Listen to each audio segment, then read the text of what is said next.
వందే శంభుం ఉమాపతిం సురగురుం వందే జగత్కారణం వందే పన్నగభూషణం మృగధరం వందే పశూనాం పతిం వందే సూర్యశశాంకవన్హినయనం వందే ముకుంద ప్రియం వందే భక్తజనాశ్రయం చ వరదం వందే శివం శంకరం. హర హర మహాదేవ. వసుదేవసుతం దేవం కంసచాణూరమర్దనం దేవకీ పరమానందం కృష్ణం వందే జగద్గురుం. ఓం నమో భగవతే వాసుదేవాయ. మనము ఈ ప్రార్థనలు చేస్తాం. శివుడు ఎక్కడో ఆకాశంలో ఉంటాడు, లేకపోతే శ్రీకృష్ణుడు ఎక్కడో గోలోకంలో, శివుడు కైలాసంలో ఉంటాడు. మైథలాజికల్ స్టోరీస్గా మనము చదువుకుంటా ఉంటాం. మైథలాజికల్ స్టోరీస్ కాదు నాయన అవి. పరమేశ్వరుడు 7500 సంవత్సరాల క్రితం భూమి మీద నందీశ్వరుడు ఎద్దును వేసుకొని భూమి మీద అంతా కూడా తిరిగాడు. నమశివాయ శాంతాయ అనే పుస్తకంలో సాక్షాత్తు పరమేశ్వరుడే రాసిన పుస్తకం. మేము చూపిస్తాం ఆధారాలు. యుఎన్ఓలో సభ్యత్వం ఉన్నటువంటి సంస్థ ఆనంద మార్గ, ఆ శివుడే రాసిన పుస్తకం. ప్రపంచ దేశాలు 200 దేశాల్లో బ్రాంచీలు ఉన్నాయి ఆనంద మార్గ ప్రచారక సంఘాలు. గూగుల్ చేసుకోండి ప్రతిదీ. తర్వాత శ్రీకృష్ణ పరమాత్మ 5000 సంవత్సరాల క్రితం ఆయన అంతర్ధానమై గోలోకం వెళ్ళిపోయారు. నమామి కృష్ణ సుందరంలో స్వయంగా శ్రీకృష్ణుడే రాశాడు. అది కూడా ప్రపంచంలో ఉన్న పోలీస్ ఆఫీసర్లకి, సీఎంలకి, పిఎంలకి అందరికీ తెలుసు. ప్రభుత్వాలకి, ప్రపంచ దేశాల ప్రెసిడెంట్లకి, అధినేతలకి తెలుసు ఈ 2 విషయాలు. ఇప్పుడు అదే శివుడు, అదే పరమేశ్వరుడే శ్రీకృష్ణుడిగా విత్ నో డీవియేషన్స్, శివుడు ఇచ్చినటువంటి ఐడియాలజీని with no deviations lord Krishna చెప్పాడు. లార్డ్ కృష్ణ చెప్పినటువంటి సేమ్ ఐడియాలజీని lord with no deviations lord Anandamurti garu చెప్పారు. ఆయనే ప్రభాత్ రంజన్ సర్కార్. ఈ విషయం కూడా మొత్తం ప్రపంచానికి, విశ్వానికి అందరికీ తెలుసు, అధినేతలకు తెలుసు.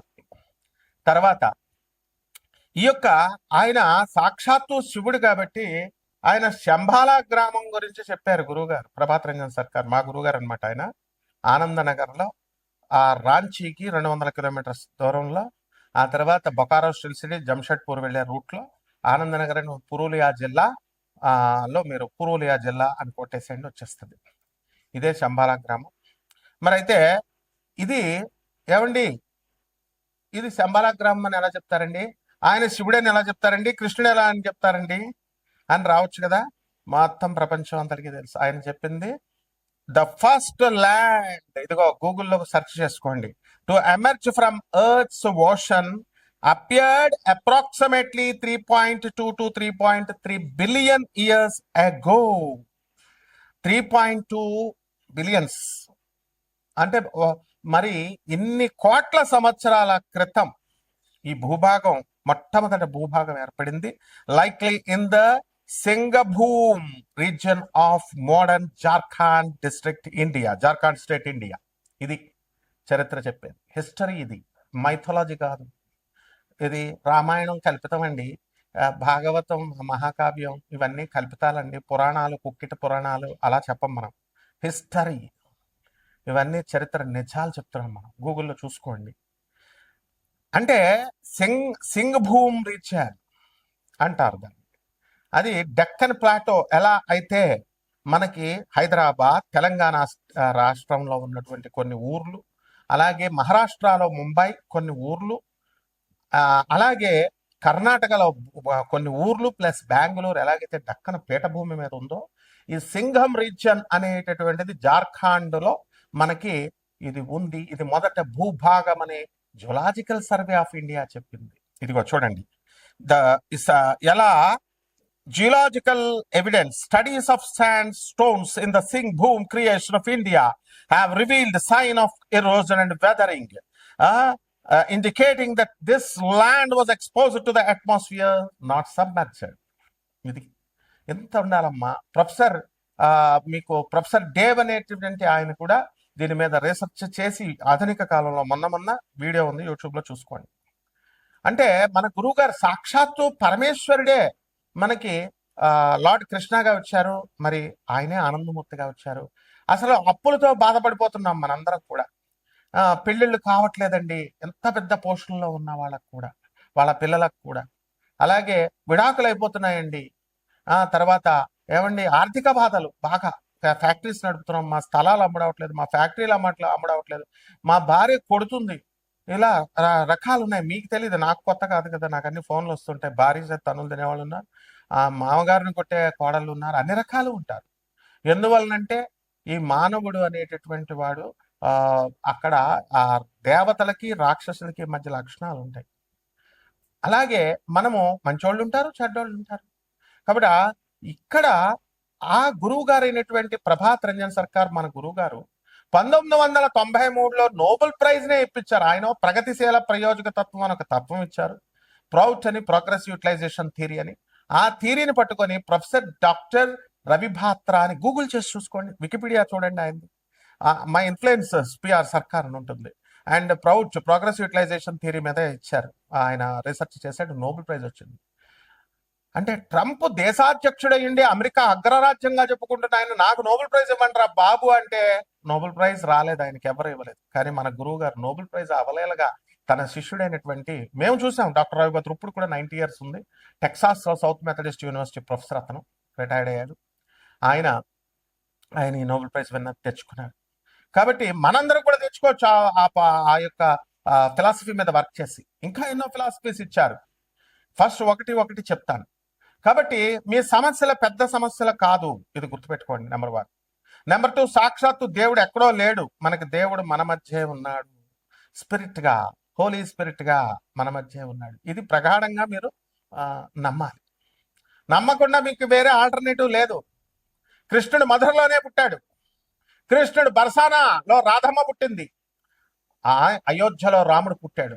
ఇవి కథలు కాదు, హిస్టరీ. అందుకే తరతరాలుగా అయోధ్య వెళ్తాం, మనము మధుర వెళ్తాం, కృష్ణ దర్శనం చేసుకుంటాం.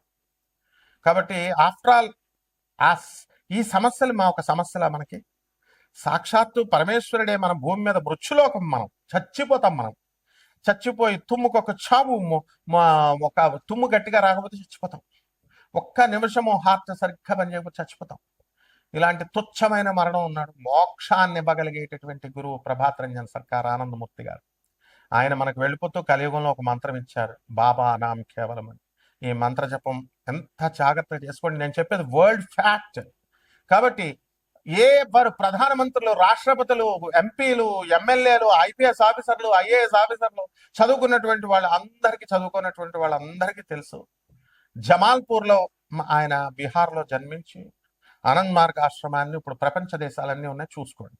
ఇక ఆ యొక్క 12 రాశుల వారికి అందరికీ కూడా కష్టాల్లో ఉన్నటువంటి వాళ్ళకి ఈ యొక్క భగవత్ నామాన్ని జపించడం వల్ల, ఆ శంబాలా గ్రామం అంటే ఎక్కడో, శంబాలా అంటే హిమాలయ పర్వతాల్లో అవతల ఉంది, అది ఎవరు మనుషులు వెళ్ళలేరు, ఆస్ట్రల్ బాడీస్. ఈ సొల్లు కబుర్లు వద్దు అసలు. ఈ మైథలాజికల్ స్టోరీస్ చెప్పేటటువంటి వాళ్ళు యూట్యూబ్ లో ఉన్నటువంటి వాళ్ళందరినీ పక్కన పెట్టేసేయండి, చెప్పుకోనియండి. ఒరిజినల్ నేను చెప్పాను. Singh boom reason of India in Jharkhand, అదే ఆనందనగర్. కాబట్టి అక్కడ మనం జపం చేసుకోవడం వల్ల అక్కడికి వెళ్ళక్కర్లేదు. అందరూ కూడా 10,000 మంది అవధూతలు రెడీగా ఉన్నారు మనకి హెల్ప్ చేయడానికి. ఒక్క అవధూతను పట్టుకోవడమే కష్టం. ఆర్గనైజ్డ్, ఇది డిసిప్లిన్, వెల్ డిసిప్లిన్ ఆర్గనైజేషన్. కాబట్టి ఒక్కొక్క రాశి వారికి ఏ విధంగా ఈ మంత్ర జపం చేస్తే కర్మలు తొలగిపోతాయి. ఇప్పుడు పంచగ్రహ కూటమి నడుస్తుంది, ఈ ఉగాది వచ్చింది, ఈ పరాభవనామ సంవత్సరంలో జాతకాలు ఎలా ఉన్నాయో మనం చూద్దాం. మీనరాశి, ఈ మీనరాశి వారికి అందరికీ కూడా మనకి ఏల్నాట్ సెన్ జరుగుతుంది. ఈ పరాభవనామ సంవత్సరం అంతా కూడా ఉంటుంది. అండ్ ఈ పరాభవనామ సంవత్సరంలో అధికంగా లబ్ధి పొందేటటువంటి ఒకే ఒక్క రాశి ఉన్నటువంటి వాళ్ళు ఈ మీనరాశి వాళ్ళు. కారణం ఏంటంటే 2 జూన్ 2026 సంవత్సరం దాటిన తర్వాత మీ యొక్క గురుడు బ్రహ్మాండంగా బాగుపడబోతున్నాడు. ఈ లోపల కనుక మీరందరూ కూడా ఉన్న ఊర్ల నుంచి డిస్ప్లేస్మెంట్స్ అనేటటువంటివి జరుగుతాయి. ఎక్కడైతే మీరు ఉద్యోగాలు చేస్తున్నారో అటువంటి వాళ్ళకి ట్రాన్స్ఫర్లు అవ్వడానికి అవకాశాలు అధికంగా ఉన్నాయి. అలాగే ప్రభుత్వ ఉద్యోగాలు చేస్తున్నటువంటి వాళ్ళు అడ్మినిస్ట్రేషన్ నుంచి మీకు రావాల్సినటువంటి టీఏలు అరియర్స్లు ధనం అంతా కూడా వచ్చేయడం జరుగుతుంది.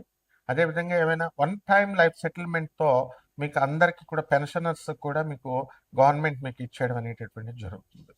అలాగే ప్రైవేట్ ఉద్యోగస్తులు ఎవరైతే ఉన్నారో ఈ మీనరాశి వాళ్ళందరికీ కూడా మనకి చక్కగా ఈ యొక్క మేనేజ్మెంట్ అనేటటువంటిది మీరు చేసేటటువంటి కృషిని గమనిస్తుంది. అదేవిధంగా మీకు సహాయం అనేటటువంటిది చేస్తుంది. జీతభత్యాలు పెరగడము అండ్ ఈ యొక్క ప్రమోషన్స్ ఇవన్నీ కూడా బాధ్యతలు కూడా మీకు ఇవ్వడం అనేటటువంటివి జరుగుతాయి. అయితే ఈ ఏలినాటి శని జరుగుతుంది కాబట్టి పనిని భారంగా, నిస్సారంగా ఇవన్నీ కూడా మీకు అనిపించేలాగా ఉంటుంది. అయితే నిందలు పడడానికి అవకాశాలు ఉంటాయి కాబట్టి ముఖ్యంగా స్త్రీలతో వ్యవహరించేటప్పుడు చాలా జాగ్రత్తగా వ్యవహరించాల్సినటువంటి అవసరం ఉంది. అలా కనుక లేకపోతే లేనిపోయిన నిందలు మీ మీద రావడానికి అవకాశాలు ఉంటాయి. అలాగే బంధువులైనా సరే, మిత్రులైనా సరే మీరు పరిధి దాటి స్నేహం అనేటటువంటిది చేయకూడదు. వాళ్ళతో జోవియల్‌గా ఉండకూడదు. అలా ఉండడం వల్ల సరదాగా చేసుకున్నటువంటి ఈ యొక్క అవన్నీ కూడా పనులు ఆహ్, రామ అంటే బూతుగా వాళ్ళకనిపించి స్నేహం తక్కువున్నప్పుడు అపార్థాలు చేసుకుంటారు. అలాగే మందు బాబులు ఎవరైతే ఉన్నారో వాళ్ళంతా పార్టీలు చేసుకుంటున్నప్పుడు ఈ యొక్క పవర్‌ఫుల్‌గా డిస్కషన్స్ అనేటటువంటివి చేయకూడదు. దానివల్ల అక్కడ మందులో ఆ వేడిలో మరి ఆ మత్తులో వీళ్ళంతా కూడా గొడవలు పడడానికి అవకాశాలుంటాయి. కాబట్టి కాంట్రోవర్సీ టాపిక్స్ ఎత్తుకోకూడదు. రాజకీయాలకు సంబంధించి అండ్ వ్యక్తిగతమైనటువంటి విషయాలు ఎత్తుకోకూడదు. సహనం అనేటటువంటిది ప్రధానంగా మీరు చూసుకోవాలి. అలాగే రైతుల దగ్గరకొచ్చేసరికి మీనరాశి వారికి అందరికీ కూడా రైతులు కొంచెం ఆర్థికంగా నష్టపోవడానికి అవకాశాలున్నాయి. వ్యవసాయం అనేటటువంటిది కమర్షియల్ క్రాప్స్ కూడా మనం జాగ్రత్తగా ఆలోచించుకొని సబ్సిడీలతో మనం పెంచుకోవాల్సినటువంటి అవసరం ఉంది. అలాగే ఈ రాశి వారికందరికీ కూడా మనము అనేకమైనటువంటి సృజనాత్మకమైనటువంటి ఐడియాలొస్తాయి. అయితే ఈ యొక్క శని మరి జన్మంలో ఉన్న కారణంగా మనకి బద్ధకం అనేటటువంటిది ఉంటుంది. నీరసం అనేటటువంటిది ఉంది. దీన్ని అధిగమిస్తేనే మీరు ముందుకెళ్తారు. కాబట్టి సాక్షాత్తు పరమేశ్వరుడే సాక్షాత్తు శ్రీకృష్ణుడిగా అవతరించి మరి ఆ స్వామివారు నమామి కృష్ణ సుందరం చదవండి. నమః శివాయ చదవండి. సాక్షాత్తు శ్రీకృష్ణుడు రాసినటువంటిది. సాక్షాత్తు శివుడు రాసినటువంటిది. చర్య సొసైటీలో ఎలా బిహేవ్ చేయాలన్నది సాక్షాత్ శివుడు రాసింది. సేమ్ పర్సన్ శివుడే కృష్ణుడిగా, కృష్ణుడే ఆనందమూర్తిగా వచ్చారు. మరి విశ్వం అంతా తెలుసు ఇదంతా కూడా. అటువంటి గురుదేవులైనటువంటి ఆనందమూర్తి గారు ఇచ్చినటువంటి విధానంలో మీరు నడుచుకోండి. ఆ తర్వాత బాబానాం కేవలం అనేటటువంటి అష్టాక్షరి మహామంత్రాన్ని జపించండి. అదేవిధంగా ఈ యొక్క మహాకాళి, దుర్గమ్మ తల్లిలో చాలా హైర్ ఎనర్జీస్ దేవతలు వాళ్ళు. అటువంటి దేవతలను ప్రసన్నం చేసుకోవడం మన వల్ల కాదు. మరి అటువంటి వాళ్ళని లా ఆఫ్ కన్జర్వేషన్ ఆఫ్ ఎనర్జీతో గురువు యొక్క పాత్ర అదే. గురువు శిష్యుడికి ఏం చెప్తాడంటే నేను చేయలేకపోతున్నాను లెక్క అంటే టీచర్ వేరే రకాలుగా మేము చెప్తాం. అదేవిధంగా సాధనలో మీరు ముందుకెళ్ళలేనప్పుడు ఈ రకంగా చేయండి అని ఫ్రీక్వెన్సీని దించుతాం. లోవర్ ఎనర్జీ లెవెల్ దేవతలకి ట్రాన్స్ఫార్మ్ చేస్తాం ఎనర్జీస్ని. ఇదే అగస్త్య మహర్షి తారాదేవి అమ్మవారి యొక్క రూపంలో తారాదేవి వామాచార పద్ధతుల్లోనే ఇవ్వాలి అని అనుకున్నప్పుడు రానప్పుడు law of conservation of energy థియరీని బట్టి ఆయన దుర్గాదేవిగా తారాదేవిని ట్రాన్స్ఫార్మ్ చేసి దర్శనం చేసుకోగలిగాడు. ఇలాంటి అనేకమైనటువంటివి ఉంటాయి. అందువల్లనే చదువుకున్నటువంటి వాళ్ళు సాధకులు మన గురుదేవులైనటువంటి ప్రభాత రంజన్ సర్కార్ గారు, పరమహంస యోగానందుల వారు ఇలాంటి వాళ్ళు చెప్పేది వినాలి మనం. స్వామి వివేకానందులు ఇలాంటి వాళ్ళంతా కూడా. సో ఈ రకంగా ఎవరైతే ఈ 6 స్టెప్స్‌లో మనం ఈ సాధన అనేటటువంటిది నేర్పించడం జరుగుతుంది.